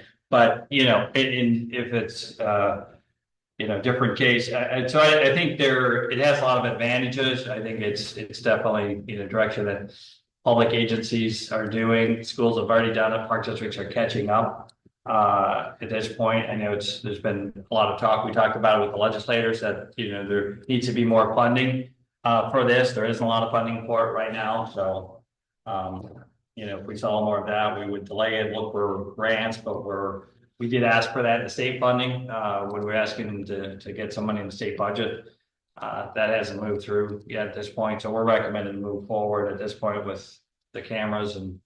So I have some questions. Sorry, I just have a hard time, because right now we have 6 cameras. And what you've told me so far are the areas we have the cameras have done what they were supposed to do. And I understand the preschool, maybe putting a camera in there. Because I know at the school, they have it in the hallways and things like that. But I don't understand why we would need more. Like another one in the gymnasium. I just feel like we're just adding more products and more things that we have to take care of, that we have to pay for. And so I'm trying to understand, why do we need more cameras? Well, we don't have visibility in this entire building. And so if we have an active threat and someone goes upstairs, so you take the Highland Park situation, now they're using drones. That's the same thing with the camera. And let's say you do have an active threat and someone's up in the fitness center and you can't identify them because you don't have any cameras. You don't know where they went. So it's for safety reasons. It's for the safety of But how everybody. many cameras are you gonna feel safe with? How many cameras are we gonna need? Like, The- so we now have 6, and then we're gonna, like, are you gonna have one in So the? the one in the gym is a fisheye that is in the center. The cameras right now are in 2 corners and they're underneath that tile. So you don't get a very good view. So when we installed these, that's what was available, the technology at that time. So putting one more in the gym covers the whole gym. We don't need to do that. We actually, Mike ended up getting prices for quite a bit more camera. We're like, wait a minute, we don't need. Toned it down a lot. Yeah, we did. We went through, we strategically thought, where do these cameras really need to be? We thought the pool because of the parking and because of all the situations. Full interest, shining out through the parking, because we've had incidents reported in that parking area. We have one at the front, and that's been useful. So this would be, they're blinders. Again, as Jim was just indicating, we all said, we went through these. Initially was a lot more cameras than it is now and a lot more money. So we did pare it back. We really talked about where are our blind spots, where would it be useful, where we had incidents. We have the back side of the building, we have multiple entrances to the back side of the building. We've had the same homeless person was reported to have come up to the gymnastics window on the back side of the building and was banging on the window during a class. And Okay, but that's one person. yeah, I mean, I don't want to go like, we have to have cameras everywhere because one person in the last 10 years has been troublesome. I also, Safety is non-negotiable. well, you can never be, you I can't put cameras on my house. for everything, but at parking You lots, can't- is you it can't- really you our can't job protect to it. monitor how You people can't, but you can drive? try. To me, that's a kind of a slippery slope, I guess. it's the first question, the police come to us, where do you Okay. where do you have footage? Sure, gonna- We had But our, You start to lose some freedoms when you do that, when you have no privacy then. Well, You It's not in the locker room. You have to have a limit. Of Certainly we need private and you need areas. to ask these questions. But You just can't because the be police like, actively have it, Everywhere you. I don't think You have that's no a reason privacy. to get it. Well, I'm. not necessarily, but there's times that we would like to have, and I know that the police ask it, in those traffic, incidents, or, there was a break-in at our neighbor on, next door, so they asked for cameras, any footage in the back, which we didn't have anything to share with them. And so I think it'd be useful in those, but I think just more of the day-to-day operation. I think it's a nice safety feature. Again, it's been used even, for, employees, you can see who was, in a certain area, or, you know, what they might have been doing, if they said that they, you know, did something like, you know, well, won't go into details, but we've used it in the past 8 months, you know, in employee issues, and it's been, even with the cameras that we do have now, and it's been very helpful. I don't disagree that cameras can be helpful. I just wonder where do you stop? Yeah, Like, and it I just- agree. And I did some like research on it, and it's like, you can look up a bunch of studies and read about it. And it does work in parking lots. It does show that there's a decrease in like crimes in parking lots if there's surveillance camera. But there is like, you can look it up, there's like minimum decrease if they're in public settings. It is proven in studies. I've read a bunch of studies today too. And so adding cameras doesn't deter from in public settings, the crime. If there's something's gonna happen, it's going to happen. I'm so sorry, but that is the truth. There's studies that have been done. So it doesn't, there are certain places where it does work. In parking lots, yes, it does work, but in public settings, it does not. And so adding more cameras isn't gonna, like, it's not gonna stop. You really just have to have like, your employees need to do their jobs. They need to be working, and like, there has to be a trust too, like there has to be some trust, and you have cameras all over. What's the message you're sending? I So, just have a hard time with this. Safety. I will comment on the employees, because the employees bring it up all the time. They bring it up all the time for their safety. We have a safety meeting once a year, and they bring it up. The preschool teachers bring it up. I just met with the preschool teachers last week. What we're doing is it might not deter people. You're right. They might be like that, but it does solve a lot of problems that we've had. Whether it's been an employee problem, whether it's been a security problem, whether it's been someone that stole someone's Bose speaker, and we were trying to find it for him, and one high school kid stole another high school kid's phone. We found it for him. I can't tell you, there are a number of cases. We had kids that were jumping in the pool and at night here. Since we don't have any cameras outside the back here, that's the way they came. They also tossed one of our picnic tables in the pool. You know, so there are things where you can at least figure out how to solve the problem with the individuals that created the problem. Okay, well, let me ask you a question for this, because I'm a dark sky lover. We have so many lights. If you put full light cameras out there, do you have to then have subsequent lighting? So that, There would be no cameras on the pool, around the pool itself. There would be on the back side of the building or the front of the pool entrance, nothing on the deck. but are we gonna have to add more lights? No, there's currently lights in the back of the building. Yeah, but if you didn't have And their motion sensor? These are nighttime also, I'm sure. example, I just want, you're not. Well, you might, if you have one in the pool at the front, there's one at the back of the building, you see somebody coming and going likely. I think was that point with that.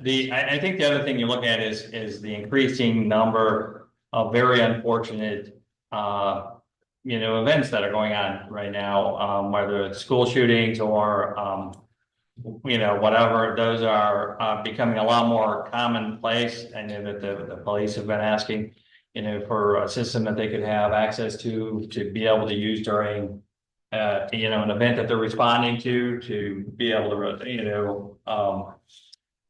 respond appropriately and to try to help take care of that situation. So I think that it is becoming a bigger, I know that we live in a small, safe community, and we're really not, we don't want to invade, people's privacy, but I think that we also have to be mindful of what's going on in the world and really, thinking about the overall safety that we can, provide. Because I think for the preschool, we added the fob, right? So you have to use a special key to get into that. It's a But lot. sometimes they are open when you have people passing through in the morning, when parents are arriving, dropping off the kids, when they're picking them up. We've talked to the staff quite a few times. They prop the door open because they're carrying stuff in. They set it out of the classroom. They don't get back right away. All of a sudden, it's left propped open 15, 20 minutes, and it happens to be close to pickup time. People are starting to go. So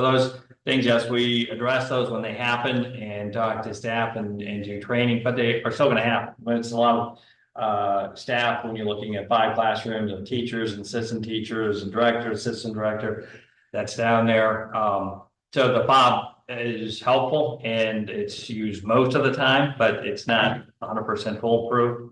And I think that the school, I think the preschool especially, we're not putting them in the classroom, but the hallways, I don't even think that's something we need to discuss. I think Yeah, that's just. I agree. you know, I wouldn't send my important. child to a preschool that didn't have it, you know, and absolutely not. I agree with the kids, I do, I look here and right now, we're talking about what, 55,000 or 50,000 for cameras just today. I mean, well, 31 or 26 we're putting in the 2025 budget, 31, it's getting to be a large expense. So- And these are all capital items we're gonna have to keep replacing and replacing. They're not. So it's 24,000 to complete this building, and that's all, we've already had a meeting about it, that's all we wanna do, there's no future plans for adding any additional, that's all the areas we feel would be covered.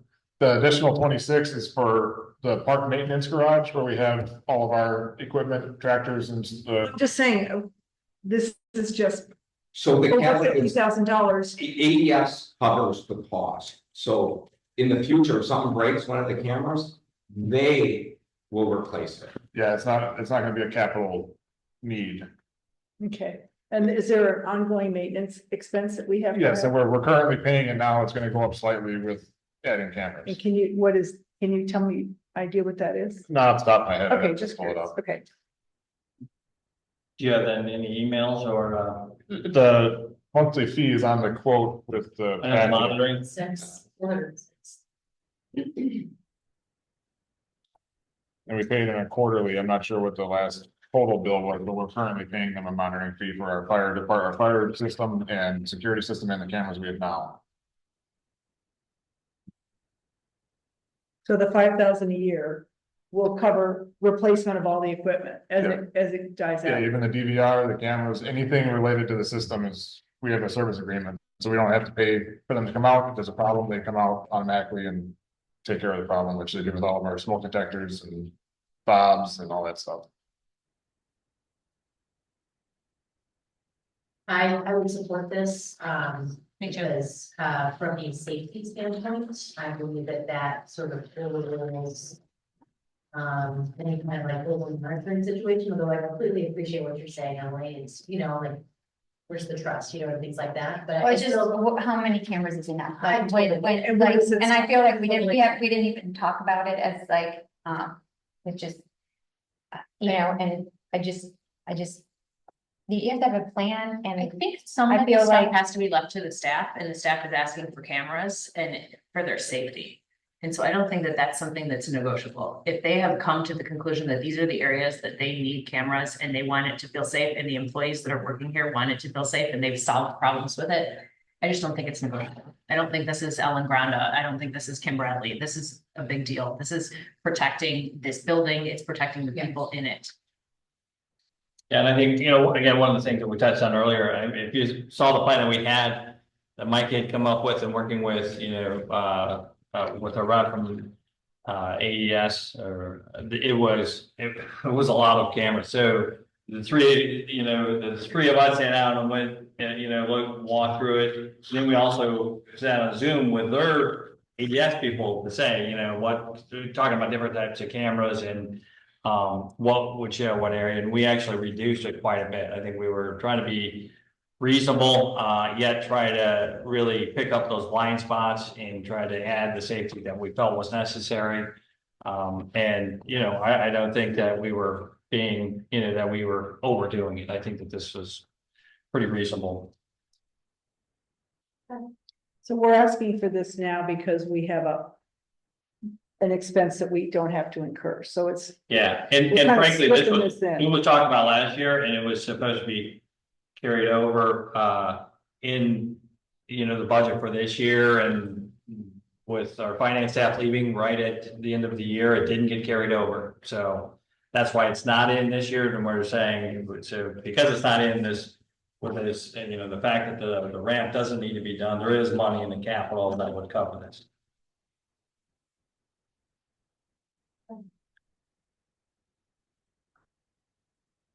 Call for a vote. Can I get a motion? And I'll do the motion to move to approve proposal in the amount of 24,737 from the alarm detection systems. Can I second? You can, I'll second. yeah, right? Yeah.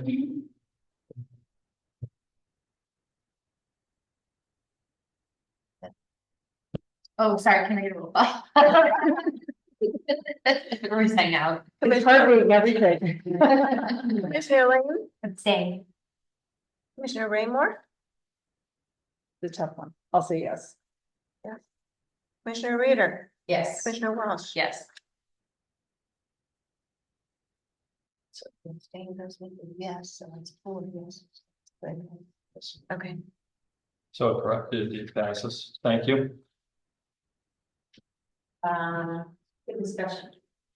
Community It should be an ongoing discussion yeah, about safety of the overall building. for sure. Let's Well, plan on bringing, the discussion was so long anyway, you Yeah. know, regardless, is because it's interesting. We want to understand what's, you know, where these points are, and I think the whole thing was very interesting. I learned a lot. Yeah. And that- can you that bring- has a lot of time on it. can you bring back We can share, like, and just show you what it looks like on our app or on our monitor and anything you want. when you ask for more for 2025, I'd like to see all of it. I want Yeah, to see yeah. where the cameras are, how many we are, Okay. what, and you know, why. Yeah. I think that, Yeah, there's just So a we- lot. we I just- just think it's Well, this little incremental, We- we have $200,000 for the cameras. We could do that. I mean, that's what staff did. We walked camera by camera and what direction is it shot, you know, even though. I think we cut the maintenance in half, you know, what was proposed, you know, for that building and. So, but yeah, we would. And be even happy some to- of the types of cameras we changed too. Yeah. To, like. Previous staff had like fish eyes everywhere. That means it could do 360 or. But every one of those needed 4 separate camera licenses, you know, so it affects your monthly monitoring, your monthly fee and the cost of the camera itself. So anyway, but I think that's a good point. I mean, but we can make it a little bit more free. We spend a lot of time as staff going through it, but we can do, you know, think a better. Well, I Please think, but the other thing update is I us. almost don't want to do that in an open meeting because I don't want people understanding where all these things are and where they aren't also. So I Well, you don't have really to- know what the right thing to do is. for No, that. you have to let people. You have to tell people. Surveillance, that's your Yeah. loss. You can let people know there's surveillance, but you don't have to show someone exactly all the exact Blind spots. spots. Mhm. And we said no to those cameras. Yeah, Those blind spots are- that's what I'm talking about. Yeah. Yeah. Well, I think we should just move the cameras, you know, just randomly move them. Or that. We're a pretty safe town. I don't want to get Oh, paranoid. God. I don't want to treat us like a city where there's horrible stuff. I know it can happen in any city, but So written communications, community comments. We didn't have any, the only ones coming through the community line are online advertising. And so that one came today to everyone's email. Did everyone get that? Yes. On the baseball? Yeah. Yes. And yeah, that was that community comment or was that just sent to you individually? I think that was sent to all of the It was sent to, yeah. so- commissioners so individually. Do we, is that, can we can't check with them then, or anything? It's not, well, There's nothing we can. really- it's not in Right, the, it's not in the, I know. yeah, it's not, in the packet, but we could probably put it in the packet, you know, the Another next time or. regular something. meeting Okay, got it. packet to, Okay. it wasn't, you Right, know, it it didn't come wasn't, in in time. didn't come in time, would have had to be Got for it. Friday Got it. or sooner. Any other correspondence? No, nothing else. Okay, can I get a motion to adjourn? So moved. Second. All in favor? Aye. I. Awesome.